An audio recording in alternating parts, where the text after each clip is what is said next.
Selamat sore pemirsa, Presisi Utama kembali hadir untuk Anda edisi Selasa 3 Juni 2025. Selama 1 jam ke depan kami juga telah menyiapkan sejumlah informasi terkini. Bersama saya Bribda Joyunika, kita lihat dulu 3 berita utama sore ini. Kabag Intelkam Polri selaku Ketua Pelaksana Hari Bayangkara ke-79 memberikan santunan untuk puluhan anak panti asuhan Fadlur Rahman Ciracas.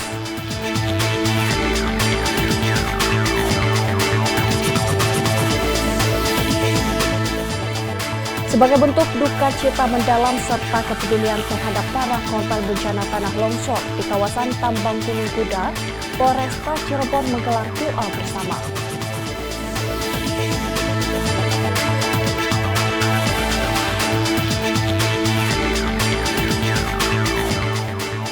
Satgas Madagoraya bersama puluhan remaja Masjid Nur Huda berkumpul dalam kegiatan camping yang dirancang untuk memberikan pengalaman spiritual dan kebangsaan kepada para peserta.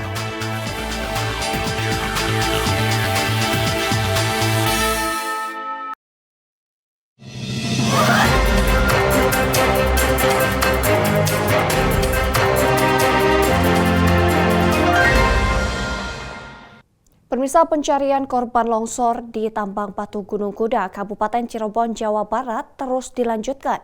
Petugas dihadapkan kendala longsor susulan.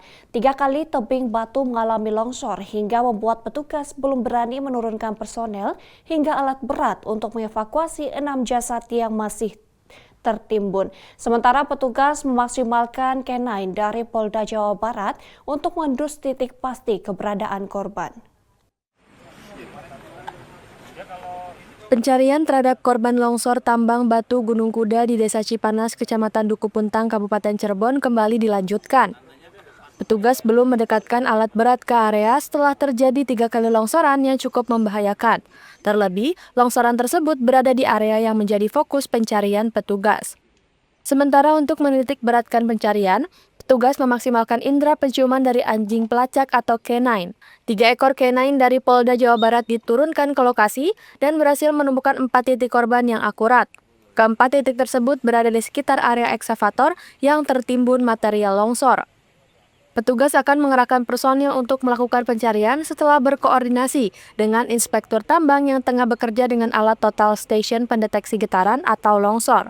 Hal itu dilakukan untuk mengantisipasi longsor susulan yang dapat terjadi sewaktu-waktu.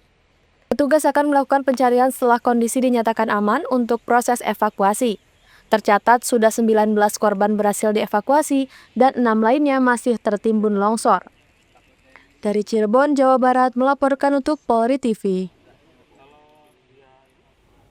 Pemirsa, sebagai bentuk duka cita mendalam serta kepedulian terhadap para korban bencana tanah longsor yang terjadi di kawasan Tambang Gunung Kuda di Dukun Puntang, Kabupaten Cirebon, Polresta Cirebon bersama unsur TNI Polri, BPBD, Basarnas, serta berbagai elemen lainnya menggelar doa bersama. Kegiatan ini dipusatkan langsung di lokasi kejadian longsor dan dipimpin oleh Ustadz Aibtu Carmadi. Rangkaian doa meliputi pembacaan tahlil, tawasulan, asmaul husna, serta doa-doa khusus bagi para korban. Doa bersama ini bukan hanya menjadi bentuk penghormatan terakhir bagi korban yang telah ditemukan, namun juga sebagai ikhtiar spiritual agar proses evakuasi berjalan lancar dan korban yang masih tertimbun segera dapat ditemukan. Total ada lebih dari 400 personel gabungan dari Polresta Cirebon, Brimob, TNI, Polisi Satwa, BPBD, Dinkes, Basarnas, PMI, dan relawan. Doa bersama ini tidak hanya mencerminkan solidaritas lintas lembaga, tetapi juga menjadi momen reflektif bagi seluruh tim yang selama beberapa hari terakhir berjibaku di medan berat untuk mengevakuasi korban longsor. Kapolresta Cirebon Kombes Pol Sumarni dalam pernyataannya mengungkapkan rasa duka mendalam atas tragedi yang terjadi. Ia menyampaikan apresiasi yang tinggi atas sinergitas seluruh unsur yang terlibat dalam penanganan bencana ini. Lebih lanjut, Kombes Pol Sumarni menegaskan bahwa Polresta Cirebon akan terus berada di garis depan dalam misi pencarian dan pertolongan. Kegiatan ini sekaligus menjadi penegas bahwa semangat gotong royong dan kemanusiaan masih menjadi nilai utama di tengah musibah. Dari Humas Polresta Cirebon, Polda Jawa Barat melaporkan untuk Polri TV.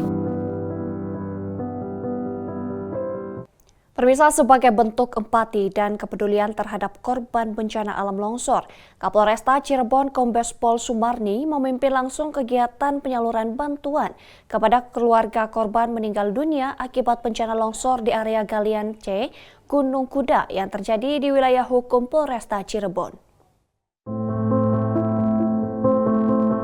Kegiatan kemanusiaan ini turut dihadiri oleh sejumlah pejabat dari unsur kepolisian dan pemerintah daerah. Dalam kunjungan tersebut, Kapolresta beserta rombongan mendatangi kediaman 4 keluarga korban yang merupakan buruh pemecah batu dan tinggal di wilayah Kecamatan Duku Puntang dan Palimanan. Adapun para korban yang dikunjungi diantaranya almarhum Sukhendra meninggalkan istri dan 1 orang anak, almarhum Sunadi meninggalkan istri dan 2 orang anak, dan almarhum Tony 3 orang anak. Dalam kesempatan tersebut, Kapolresta Cirebon Kombes Pol Sumarni menyampaikan rasa duka cita yang mendalam atas musibah yang terjadi. Ia menyerahkan langsung bantuan berupa paket sembako dan santunan dari Kapolda Jawa Barat serta Polresta Cirebon sebagai bentuk perhatian dan dukungan moral maupun material kepada keluarga korban. Menurut Kapolresta, ini adalah bentuk nyata kepedulian Polri terhadap masyarakat, khususnya kepada keluarga korban bencana. Dari Humas Polresta Cirebon, Polda Jawa Barat melaporkan untuk Polri TV.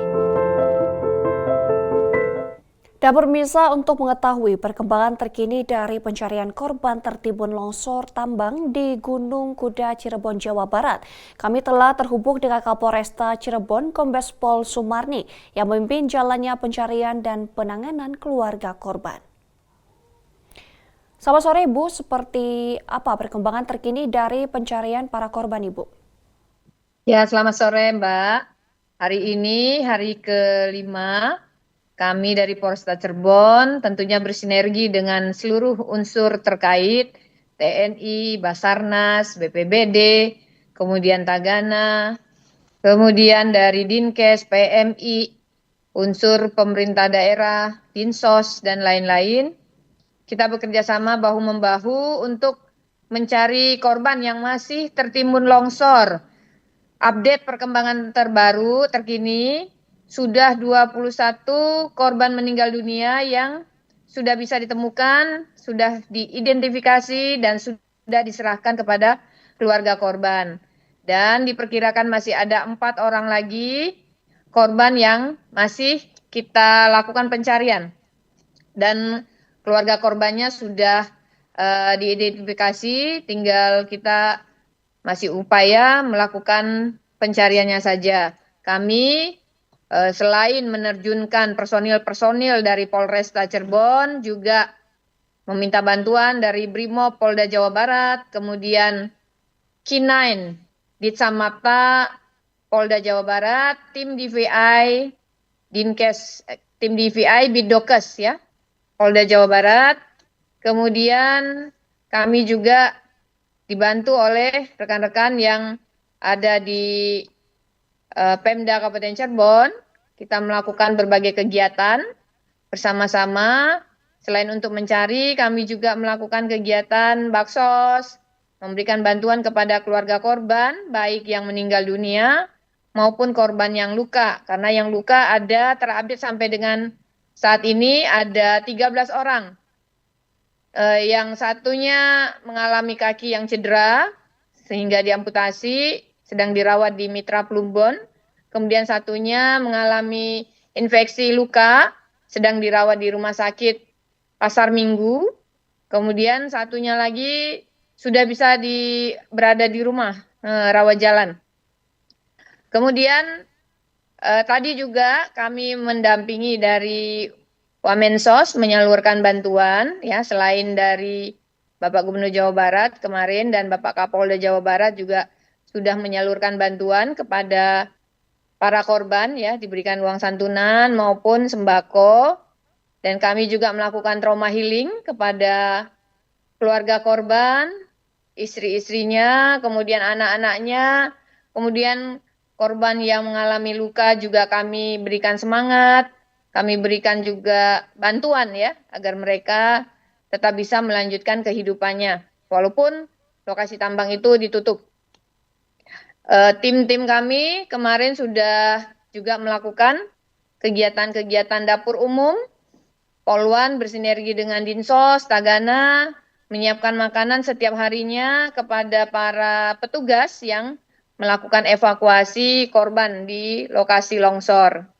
Ya, kami mohon doa semoga kegiatan-kegiatan yang kami lakukan bisa membantu korban, membantu keluarga korban, termasuk juga korban yang masih belum ditemukan segera bisa ditemukan. Dan kami hari ini menggelar doa bersama dan berdoa agar pelaksanaan kegiatan ini bisa segera selesai. Termasuk besok kami melakukan kegiatan doa lintas agama, ya, bersama Kemenak, bersama juga unsur-unsur terkait yang ada di lapangan nantinya. Demikian, Mbak. Baik Bapak, Ibu, untuk tindakan hukum sendiri, sampai di mana Bu prosesnya? Apakah akan ada tersangka baru Ibu? Baik, dalam proses penegakan hukumnya, Polresta Cirebon sudah menetapkan 2 tersangka dan sampai dengan hari ini kami masih melakukan pendalaman, masih melakukan pengembangan. Karena kita juga akan memeriksa pihak-pihak yang mengeluarkan izin dari lokasi tambang tersebut, proses perizinannya, proses pengawasannya, dan lain-lainnya. Semua pihak yang terkait dengan itu akan kita periksa sejauh mana tindakan-tindakan yang dilakukan dalam memantau kegiatan pertambangan di lokasi Gunung Kuda. Baik Ibu, selain sigap dalam tindakan hukum, Polresta Cirebon juga sigap menangani keluarga korban yang ditinggalkan. Seperti apa sikap Polresta Cirebon dalam menangani keluarga korban ini, Bu? Ya, tadi saya sampaikan selain kita memberikan bantuan santunan, kemudian bantuan sembako, Bapak Kapolda Jawa Barat, kemudian dari Polresta sendiri, kami memberikan bantuan agar keluarga korban bisa sedikit terbantu ya atas hilangnya tulang punggung keluarganya, termasuk juga kami membantu korban luka-luka agar yang bersangkutan bisa sedikit membantu kehidupannya, termasuk untuk berobatnya.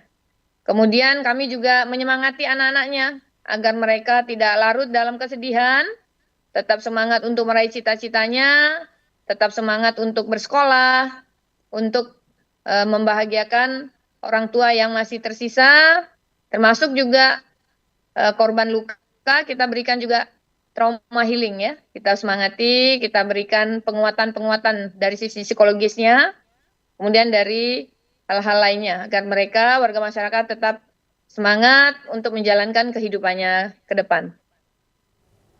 Baik Ibu, apa yang akan dilakukan Polresta Cirebon pasca longsor tambang di Gunung Kuda? Apakah akan menutup semua tambang ilegal yang ada, Ibu? Nah, itu sudah ditutup, sudah dicabut izinnya oleh Gubernur Jawa Barat. Karena yang menerbitkan perizinannya adalah Dinas SDM Provinsi Jawa Barat. Jadi kemarin seluruh perizinan IUP yang ada di lokasi pertambangan di Gunung Kuda sudah dicabut perizinannya. Baik Ibu, ada himbauan kepada warga terkait peristiwa ini, Bu? Ya, kepada seluruh warga masyarakat, kami menghimbau apabila masih ada yang mencoba-coba untuk beraktivitas di lokasi tambang ilegal, galian ilegal, tolong untuk segera dihentikan. Kemudian apabila juga bagi warga masyarakat pemilik IUP, ya, pemilik izin untuk mengelola pertambangan agar dilakukan sesuai dengan ketentuan, metode penambangan, aturan-aturan penambangan agar dilakukan sesuai dengan ketentuan yang berlaku, termasuk dengan keselamatan kerjanya. Para pekerja juga harus dilindungi, baik itu dilindungi pelindung diri pada saat melakukan pekerjaan, termasuk dengan dilindungi dengan sarana BPJS, tenaga kerja maupun kesehatan. Baik, terima kasih Kombes Pol Sumarni telah bergabung bersama kami di Polri TV. Selamat kembali bertugas. Terima kasih, Mbak. Pemirsa, kita beralih ke informasi selanjutnya. Dua pelaku penjamretan yang biasa beraksi di jantung ibu kota berhasil ditangkap petugas Satuan Reserse Kriminal Polres Metro Jakarta Pusat di tempat persembunyiannya di kawasan Tanah Merah, Koja, Jakarta Utara. Kedua pelaku dikenal cukup sadis saat beraksi dengan sasaran pejalan kaki yang bermain ponsel di pinggir jalan. Buka! Petugas Satreskrim Polres Metro Jakarta Pusat menggerebek sebuah kamar kos yang diduga menjadi tempat persembunyian kawanan penjamret di Tanah Merah, Koja, Jakarta Utara. Gedoran keras berulang-ulang harus dilakukan petugas lantaran kondisi pintu yang terkunci dari dalam. Benar saja, di dalam kamar petugas mendapati dua pemuda. Keduanya adalah DW dan RO, kawanan penjamret sadis yang selama ini paling diburu polisi. Kedua pelaku biasa beraksi di jantung ibu kota dengan sasaran pejalan kaki yang tengah bermain ponsel di pinggir jalan. Rupanya aksi penjamretan telah dilakukan keduanya sejak bulan Ramadan kemarin. Tim dari Busur Presisi Polres Metro Jakarta Pusat berhasil melakukan penangkapan terhadap dua pelaku jamret, yaitu inisial RO dan DW. Yang mana pelaku RO dan DW ini melakukan aksinya itu sudah 4 kali di wilayah Jakarta Pusat. Modus operandi dari kedua pelaku ini adalah menyasar kepada warga yang pejalan kaki, kemudian merampas handphone korban yang pejalan kaki. Keterangan dari kedua pelaku, mereka menjual handphonenya ini kepada inisial I di daerah Tanah Merah yang saat ini masih dilakukan pencarian terhadap tim Busur Presisi. Terhadap kedua pelaku diancam pasal pencurian dengan pemberatan, pasal 363 KUHP dengan ancaman hukuman maksimal 7 tahun penjara. Guna mempertanggungjawabkan perbuatannya, kedua pelaku kemudian dibawa ke Polres Metro Jakarta Pusat. Keduanya terancam pasal 363 KUHP tentang pencurian dengan pemberatan dengan ancaman hukuman 7 tahun penjara. Dari Humas Polres Metro Jakarta Pusat melaporkan untuk Polri TV. Pemirsa, kami akan segera kembali usai jeda berikut ini.